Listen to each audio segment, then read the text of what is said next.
Aí galera do Me Salva, vamos falar nessa aula um pouquinho sobre o divisor de tensão. O que é o divisor de tensão? Nada mais é do que uma ferramenta matemática que vai nos ajudar a interpretar mais rápido os nossos circuitos. Olha só, vamos começar aqui olhando esse circuito aqui. Qual é o nosso objetivo? Nosso objetivo nessa análise é descobrir quais são os valores de V1 e V2, que são as tensões em cima dos resistores R1 e R2. Como é que a gente vai fazer isso? Primeira coisa, vamos tentar descobrir qual é a corrente aqui que está passando nesse circuito I. Para isso, vamos olhar para o nosso circuito equivalente lá. Ó. Olha aqui, a gente tem um resistor equivalente que é uma associação série. Então, esse nosso resistor equivalente vai ser a soma dos dois resistores R1 e R2, como a gente já viu. Olha aqui, voltando para o nosso circuito, qual vai ser essa corrente I aqui que está passando no circuito? Pela nossa lei de Ohm, a corrente I vai ser a tensão dividido pelo resistor equivalente. Então, I é igual à tensão da fonte sobre o resistor equivalente, substituindo o resistor equivalente pela nossa formulazinha ali em cima. A gente tem que a corrente é a soma dos dois resistores inversos e multiplicado pela tensão. Então, como é que a gente vai calcular o V1 e o V2? Também a gente vai usar a lei de Ohm. V1 vai ser igual a R1 vezes I, V2 vai ser igual a R2 vezes I. Vamos botar isso aqui.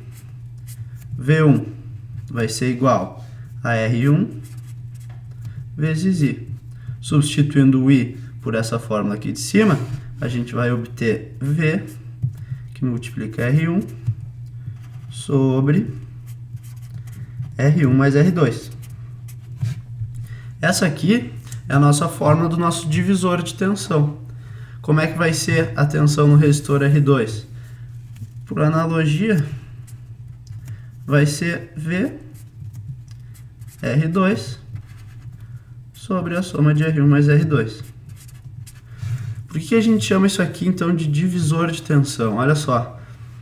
Porque a tensão em cada um dos resistores vai depender igualmente da tensão aplicada pela fonte e vai depender do valor dos resistores, do R1 e do R2, dividido pela soma entre eles, ou seja, uma ponderação. Por quê? Isso aqui sempre vai ser um valor menor do que a soma. R1 é sempre menor que a soma de R1 mais R2. Então, a tensão V1 vai ser sempre menor que a tensão V aplicada. A gente pode pensar nisso aqui como se fosse uma porcentagem da tensão total. A tensão vai se dividir entre o R1 e o R2, dependendo dos valores dele. Olha só, o que a gente vai fazer agora? A gente vai analisar o caso de um circuito com muitos resistores para ver o que acontece. Olha só, olha esse nosso circuito aqui. A gente tem a nossa fonte de tensão V, a gente tem N resistores, do R1, R2, 3 pontinhos até o Rn. Vamos supor que aqui no meio a gente tem um resistor que a gente vai chamar de Rx, e a gente quer saber qual é a tensão nesse Rx.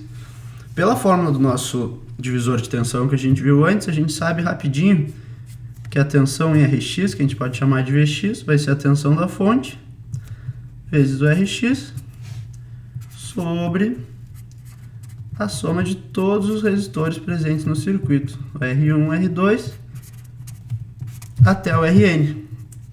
Com essa fórmula aqui do divisor de tensão, a gente pode calcular a tensão em cada um desses resistores rapidinho, sem precisar calcular a corrente no circuito. Para finalizar, vamos fazer duas observações aqui. Ó. A primeira, imagina se o R1 é igual ao R2, é igual ao Rn, todos os resistores do circuito são iguais. O que acontece? A tensão em cada um dos resistores, vamos chamar de VI, vai ser V vezes R, vamos supor que esses resistores têm um valor R, sobre a soma de todos eles. R1, que é R, mais R2, que é R, mais Rn, que também vale R.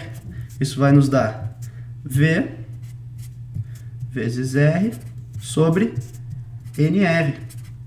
A gente corta esse R aqui e a gente consegue concluir então que o VI é igual a V sobre N, que é o número de resistores. O que isso quer dizer? Que se a gente tem um circuito composto para os resistores todos com o mesmo valor, a tensão se divide igualmente entre eles. Ó. A VI é igual para todos e depende só do número de resistores presentes no circuito.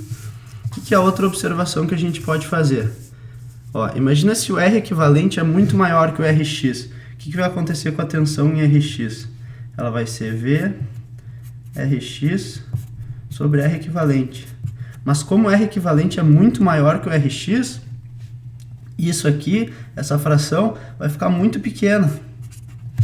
Então, o nosso Vx vai ficar muito pequeno também, de modo que a gente pode desprezar o Rx frente aos outros resistores do circuito. Porque o Rx é muito pequeno, então a tensão nele é muito pequena, então ele quase não tem influência na tensão sobre os outros resistores. E essa é uma maneira também que a gente vai poder usar para simplificar os nossos circuitos. Então por hoje é só, até a próxima.